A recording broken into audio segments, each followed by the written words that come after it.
오늘은 가정축복이라는 제목을 가지고 말씀을 전하겠습니다. 가정에서의 식탁, 가정에서의 테이블이 굉장히 중요합니다. 교회에서의 소모임, 교회에서의 식탁, 교회에서의 테이블이 굉장히 중요합니다. 이 모임이란 가정의 모임, 교회의 모임이 중요합니다. 일터에서도 크리스찬들의 테이블, 일터의 크리스찬들의 식탁이 아주 중요합니다. 실제로 예수님은 식탁에서 제자들을 많이 교훈하셨습니다. 제자들과 마지막 만찬을 가진 그 만찬 테이블에도 아주 유명한 말을 예수님께서 남겼습니다. 미국의 40대 대통령인 로널드 레이건이라는 대통령이 퇴임하면서 위대한 국가의 변화는 어디에서 오는지를 강조했습니다. 미국의 모든 위대한 변화는 저녁 식탁 테이블에서 시작되었다는 말을 했습니다. 가족이 둘러앉아 옛날에는 식사하면서 많은 이야기를 했습니다. 그것이 오늘날에는 전설처럼 되고 말았습니다. 가정이란 단순한 주택을 넘어서 심리적인 안정과 편안함을 주는 장소가 가정인 것입니다. 오늘 성경에서 가장 모범적인 가정, 한 가정을 소개하려고 하는데 그 가정 오늘 사도행전 10장에 나오는 가이사라의 백부장이었던 로마 군인 고넬료의 가정인 것입니다. 성경은 그의 가정이 온전히 하나님을 경외하며 백성을 많이 구제하고 하나님께 항상 기도했다고 말하고 있습니다. 고넬료의 모습은 우리 가정이 어떤 가정이 되어야 할 것인지를 분명히 보여줍니다. 믿는 이들에게는 가정이 매우 중요합니다. 로마서 15장 4절에 그렇게 말합니다. 무엇이든지 전에 기록된 바는 우리의 교훈을 위하여 기록된 것이니 우리로 하여금 인내로 또는 성경의 위로로 소망을 가지게 함이니라고 말하고 있습니다. 그러므로 오늘 고넬료의 가정을 통해 축복받는 가정의 모습을 보여드리려고 합니다. 고넬료는 로마인이었고요. 이 로마인들은 여러 신을 경배했습니다. 하지만 고넬료는 적어도 100명의 군인들을 지휘하는 지휘관이라는 지위에도 불구하고 유대인의 하나님, 참되고 살아계신 하나님을 경배했습니다. 자신들의 신들을 경배하지 않고 유대인들이 섬기는 하나님, 유대인들의 하나님, 살아계신 하나님을 경배했던 분이 바로 이방인 고넬료였습니다. 하나님에 대한 신앙은 오늘 성경에서 잘 묘사하고 있습니다. 그 고넬료는 독실한 사람이었고 온 집안과 함께 하나님을 두려워하며 사람들에게 후하게 자선을 베풀었고 항상 하나님께 기도한 사람이라고 오늘 성경은 말하고 있습니다. 베드로에게 보낸 그의 하인들도 그가 의로운 사람이며 하나님을 두려워하며 모든 유대인 사이에서 좋은 평판을 얻는 사람이라는 것을 증거하고 있습니다. 고넬료는 이방인이었지만 참되고 살아계신 하나님을 경외했다는 것입니다. 그는 금식하고 유대인의 정기적인 기도 시간을 지켰습니다. 오늘 본문에는 유대 시간이 9시로 되어 있지만 오후 3시에 기도한 것을 그 유대인의 기도 규칙을 따라서 기도했다는 것입니다. 고넬료는 성경에 기록한 최초의 이방인 기독교 개종자였습니다. 그의 가정에 복음이 들어갔고 성령 세례를 받았으며 예수 그리스도의 이름으로 세례를 받았습니다. 고넬료처럼요 모압 여인인 룻도 자기 나라의 신을 버리고 유대인의 하나님 여호와를 섬겼습니다. 룻은 그렇게 말합니다. 시어머니 나오미에게 어머니의 하나님이 나의 하나님이 될 것이라고 말했습니다. 여러분 자기가 섬기는 신이 있는데도 불구하고 다 버리고 시어머니의 하나님이 나의 하나님이 될 것이라고 말하는 것입니다. 바울에 따르면 데살로니가인들은 우상에서 하나님께 돌아와 살아계시고 참된 신앙을 섬겼다고 했습니다. 많은 사람이요 돈을 따라갑니다. 권력을 따라갑니다. 명예를 따라갑니다. 쾌락 같은 것을 따라갑니다. 그것의 그런 형상과 그런 신을 바라보는 대신에 우리는 그러면서 우상에 되지만 우리는 참 그것을 다 버리고 그 대신에 살아계신 하나님을 섬기는 사람이 되어야 됩니다. 우리 삶에서 하나님 앞에 오는 것은 무엇이든지 우리는 하나님 앞에 오는 것은 무엇인지 우리는 하나님에 내려놓고 먼저 제일 우선으로 살아계신 하나님을 섬기는 그런 크리스찬이 되어야 됩니다. 하나님은 그분 외에 다른 신을 경배하는 것을 좋아하지 않습니다. 참 하나님, 살아계신 하나님만 우리를 경배해야 됨을 말하고 있습니다. 그분 외에 다른 신이 없는 것입니다. 에레미야 10장 10절에 그래서 그렇게 말합니다. 오직 여호와는 참 하나님이시요 살아계신 하나님이시요 영원한 왕이시라고 말합니다. 그 진노하심에 땅이 진동하며 그 분노하심이 이방이 능히 당하지 못한다고 말하고 있습니다. 하나님을 그 누구와 비교할 수가 없다는 말인 것입니다. 이제 참된 경배자가 되어야 되는 것입니다. 이게 살아계신 하나님께 예배하는 자가 되어야 된다는 것입니다. 영과 진리로 하나님을 경배해야 된다는 것입니다. 가족 모두가 하나님만 경배하는 가정이 되기를 소망합니다. 우리 가정은요, 축복받는 가정이 되어야 되겠습니다. 그래서 우리는 하나님이 필요한 것입니다. 성경은 그들의 열매로 그들을 알 수 있다고 말하고 있습니다. 예수님은 제자들에게 사람들이 자신을 누구라 하느냐고 물으셨습니다. 고넬료는 좋은 평판을 가진 사람입니다. 하나님은 누구보다 그를 더 잘 알고 계십니다. 하나님께서는 고넬료를 누구보다 더 잘 아셨기 때문에 그와 그의 가족을 구원을 허락해 주었습니다. 당시 고넬료는 단지 종교적인 열성을 지닌 사람이었습니다. 그는 예수님을 몰랐습니다. 성령 세례를 받지 못했습니다. 거듭나지 못했습니다. 그러나 하나님은 그와 그의 가족들을 단번에 구원하신 것을 볼 수 있습니다. 하나님은 우리에게 대해 가장 잘 알고 계십니다. 하나님은 나에 대해서도 잘 알고 여러분의 가정 형편도 잘 알고 있습니다. 그는 우리를 꿰뚫어 보고 계신 분이신 것입니다. 그는 우리가 누구인지 심지어 우리의 가장 필요한 것이 지금 필요한 것이 무엇인지 하나님은 다 알고 계십니다. 그는 사람의 길을 주목하시며 사람의 모든 걸음을 감찰하신다고 말하고 있습니다. 영어 성경에 보면요, 욥기서 34장 21절에 그렇게 말합니다.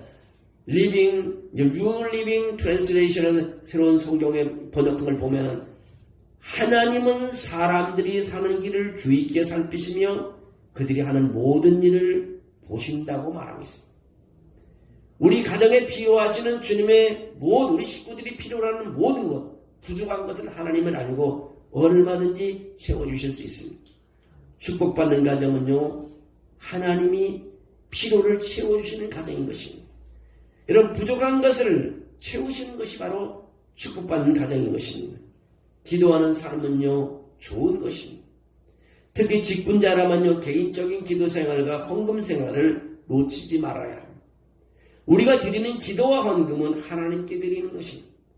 어떤 사람들은 기도하지만 헌금은 드리지 않고 어떤 사람은 헌금은 드리지만 또 기도를 하지 않습니다. 믿는 성도는 당연히 기도하지만 상급을 위해 씨앗을 뿌려야 하고 재정적으로나 물질적으로 축복을 받아야 합니다. 믿는 사람은 복을 받아야 합니다. 특히 고넬료처럼 가난한 사람을 위해 구제하는 것은 당연한 것입니다. 오늘 고넬료는 가난한 사람을 구제했다고 말하고 있습니다. 기도는 헌금을 대신할 수 없고 헌금은 기도를 대신할 수 없습니다. 오늘 고넬료 사도행전 10장 2절에 그렇게 말하면 고넬료는 가난한 사람들을 위해 후하게 헌금을 냈고 하나님께 정기적으로 기도 생활을 했다고 말하고 있습니다. 천사가 고넬료에게 그런 말을 4절에 그런 말을 합니다. 내 기도와 구제가 하나님 앞에 상달되어 기억하신 바 되었다고 말합니다. 이 고넬료가 얼마나 기도를 많이 했는지 하나님이 알고 계시는 거예요. 고넬료가 얼마나 어려운 사람을, 가난한 사람을 구제한지 알고 계십니다. 하나님이 다 알고 계신다고 말하고 있습니다. 여러분, 기도는 어떤 순간에도 계속해야 됩니다. 멈추지 말아야 됩니다. 기쁠 때도 기도하고 슬플 때도 기도하고 어려울 때도 기도하고 힘들 때도 기도하고 넘어져도 기도하고 기도는 끊임없이 해야 됩니다. 말이 안 나면 속으로도 기도해야 됩니다. 결국은 그것이 열매를 거두기 때문인 것입니다. 여러분, 시편 116편 5절 6절에 그렇게 말합니다. 눈물을 흘리며 씨를 뿌리는 자는 기쁨으로 거두리로다. 울며 씨를 뿌리러 나가는 자는 반드시 기쁨으로 그 곡식단을 가지고 돌아오리라고 말합니다. 여러분, 눈물 흘리면서 일하는 사람, 눈물 흘리면서 기도하는 사람, 예배 드리면서도 눈물을 흘리는 사람, 결실을 바라볼 수 있습니다. 거두어 드릴 수 있습니다. 열매가 곧 나타날 줄로 믿습니다. 그래서 우리는 구제나 헌금 생활하는 것 중단하지 말아야 되는 것입니다. 우리의 헌신은 낭비가 아닌 것입니다. 하나님이 알고 계신다는 것입니다. 하나님 우리의 헌신이 허공에 날아가거나 무의하게 땅에 떨어지지 않게 하십니다. 우리가 선을 행하되 낙심하지 말지니 포기하지 않으면 때가 이름에 거두리라고 갈라디아서 6장 9절에 말하고 있습니다. 여러분, 내가 허비한 것 같지만 그렇지 않습니다. 오늘 내가 눈물 흘려 기도할지만 시간 낭비한 것 같지만 그렇지 않습니다. 내가 오늘 좀 가진 것을 사람을 구제했으면 내가 낭비한 것이 아닙니다. 하나님께서 기억하시고 거두게 해주실 줄로 믿습니다. 아멘. 축복받는 가정이 되게 해줄 줄로 믿습니다. 아멘. 하나님은 당장 기도에 대한 응답을 주시거나 헌금생활 보상을 당장 하지 않는다 할지라도 하나님께서는 내가 원하는 데가 아니라 할지라도 하나님은 적당한 때에 보상하신다는 것을 우리는 알 수 있습니다. 그래서 마태복음 7장 7절에 그렇게 말합니다. 저는 이 말씀을 참 좋아요. 구하라 그럼 너에게 주실 것이요 찾으라 그럼 찾아낼 것이요 문을 두드리라 그럼 너에게 열릴 것이니. 여러분, 기도는 쉬지 말라는 것입니다. 기도는 멈추지 말라는 것입니다. 하나님 기도하면 열려진다는 것입니다. 여러분, 기도하고 공부할 때 공부가 잘 됩니다. 기도하고 일을 할 때 어려움이 없습니다. 기도하지 않고 어려움 당해보시오. 그것처럼 후회함이 없습니다. 하나님은 기도에 응답하시지만 나의 시간과 방식대로 응답하지 않을 때 할지라도 응답이 꼭 있다는 것입니다. 그래서 응답이 오지 않는다고 해서 지치지 말아야 된다는 것입니다. 오늘 고넬료가요, 그 놀라운 베드로와의 만나기 전에 얼마나 기도했겠습니까? 쉽게 말하면 고넬료가 베드로 목사님을 만나기 전에 얼마나 오래 기도했겠어요? 베드로 목사님 한번 초청하기가 너무 어려웠습니다. 오랫동안 기도하고 환상을 보고 천사가 내려서 말을 할 때 그가 다시 종을 불러서 베드로 목사님이 보낼 때 베드로 목사님이 거절하지 않고 그냥 오는 거예요. 이방인 가정에 가서 자기 복음 전할 수 없는데도 불구하고 하나님이 보내니까 오게 되는 거예요. 그 고넬료 가정이 어떻게 됐어요? 그 가정에 성령이 임하지 않습니다. 성령도 체험하지 못한 가정에 성령이 임하게 되는 거죠. 고넬료의 가정뿐만 아니라 그 집에 왔던 사람이 다 성령 체험을 하게 됐어요. 이 고넬료의 기도의 응답인 것입니다. 얼마나 오랫동안 기도했을까요? 그 성경에 며칠간 기도했다고 말하지 않았지만 여러 날 기도했을 겁니다. 기도가 응답된 것입니다. 하나님의 고넬료의 기도를 응답해 주셨다는 것입니다. 하나님은 여러분의 삶에도 가장 깊고 가장 필요한 것을 아십니다. 하나님은 여러분에게 부족한 것을 채워주시기를 원하십니다. 고넬료에게 가장 크고 가장 깊은 필요는 뭐냐? 바로 그의 구원과 그의 가족의 구원이었습니다. 이보다 더 큰 것이 없는 것입니다. 구원이라는 것은 천국 가는 것만이 구원이 아닙니다. 건강에 대해서 구원을 얻을 수 있고요. 경제 등에 대해서 구원을 얻을 수 있고요. 환경에서부터 구원을 얻을 수 있습니다. 고넬료처럼요. 계속 기도하는 여러분이 되시기를 주의 이름으로 축원합니다. 데살로니가후서 3장 13절에 형제들아 너희는 선을 행하다가 낙심하지 말라고 말합니다. 다른 말로 하면 너희는 기도하다가도 낙심하지 말라. 하나님께서는 기억하고 계시는 것입니다. 하나님 나라의 프로젝트를 위해 계속 베풀고 사람들에게 시간과 돈, 재료, 기타 자원을 계속 베푸십시오. 가난하고 궁핍한 사람에게 베푸십시오. 잠언서 19장 17절에 그렇게 말합니다. 가난한 자를 불쌍히 여기는 것은 여호와께 구워주는 것이니 그의 선행을 그에게 갚아주시라고 말합니다. 또 잠언서 28장 27절에 그렇게 말합니다. 가난한 자를 구제하는 자는 궁핍하지 아니하니와 못 번지 않은 자에게는 저주가 크리라고 말하고 있습니다. 무엇입니까? 구제하는 일은요, 하나님께서 기억해 주신다는 말씀입니다. 왜 계속 주어야 합니까? 하나님께서는 내가 주는 것에 보상해 주기를 원하는 것입니다. 내가 주는 것보다 더 많은 것을 주기를 원하시는 것입니다. 여러분, 우리가 나보다 어려운 사람을 구제할지 모르면 어떻게 하나님이 더 큰 것을 바랄 수 있겠어요? 농부가 씨앗 하나를 던질 때 큰 수확을 거둘 수 있어. 씨앗도 안 던질라 그러는 사람이 어떻게 큰 수확을 낼 수 있겠어요? 여러분 생각해 보십시오. 사람들을 구제해야 하나님이 더 많은 것으로 복을 주시지 않겠어요? 농부가 자기가 씨앗을 조금만 몇 씨앗을 몇 개 던지지 않으면, 땅에 심지 않으면 그게 아깝다고 가지고 있으면 더 큰 수확을 거둘 수가 없는. 우리가 하나님 앞에 기도하는 것도 마찬가지입니다. 우리 작은 시간이라도 계속해서 기도할 때 하나님이 더 큰 기적을 나타내 계신 것입니다. 하나님은 고넬료의 가정을 보상하시기를 원했던 것입니다. 그래서 고넬을 통해서 사람들을 구제하게 만들었던 것입니다. 여러분, 고린도후서 9장 6절에 제가 말씀 읽어보면 이렇습니다. 이것이 곧 적게 심은 자에게는 적게 거두고 많이 심은 자에게는 많이 거둔다 하는 말이도다. 각각 그 마음에 정한 대로 할 것이요 인색함으로 억지로 하지 말지니 하나님은 즐겨내는 자를 사랑하십니다. 하나님이 능히 모든 은혜를 너희에게 넘치게 하시나니 이는 너희로 모든 일에 항상 모든 것이 넉넉하여 모든 착한 일을 넘치게 하려 하심이라고 말하고 있습니다. 가족 구원을 위해 기도하는 사람요 반드시 그 열매를 보게 되는 것입니다. 포기하지 않고 기도하면 하나님 보좌 앞에 있는 향로에 기도가 가득하게 쌓인다는 것을 요한계시록 8장 3절을 통해서 알 수 있습니다. 한번 들어져 쌓였던 기도는요 사라지지 않습니다. 멈췄다가도 다시 기도하면 그 위에 계속 쌓이는 것입니다. 그래서 기도는 저축하는 것과 같다고 말하는 것입니다. 그리고 기도의 항로가 부어질 때 하나님의 응답으로 가정이 회복되고 구원의 은혜가 온 가족에게 임하는 것입니다. 성도들의 책임은요 기도로 가정을 회복시켜야 됩니다. 기도로 가정을 구원시켜야 될 것입니다. 기도로 가정의 축복을 구해야 될 것입니다. 어머니의 기도가 응답이 됩니다. 아버지의 축복이 가족의 큰 힘이 되는 것입니다. 여러분 기억하십시오. 계속 기도하는 가정은 반드시 변화의 역사가 있게 된 것입니다. 예수님께서는요 값비싼 향유를 몸에 붓고 자신도 모르게 장례를 준비하는 여자를 꾸짖었던 사람들에게 그런 말을 합니다. 내가 진실로 진실로 너희에 이르노니 온 천하에 어디서든지 이 복음이 전파되는 곳에서는 이 여자가 행한 일도 말하여 그를 기억하게 하리라고 마태복음 26장 13절에 말씀하고 있습니다. 낭비가 아니라는 것입니다. 억합을 깨어서 예수님의 발에 부은 것이 낭비가 아니라는 것입니다. 그녀의 선행은 보상을 받았습니다. 고넬료의 기도가 보상됐듯이 여인의 향유를 기억하듯이 우리의 기도가 보상될 줄로 믿습니다.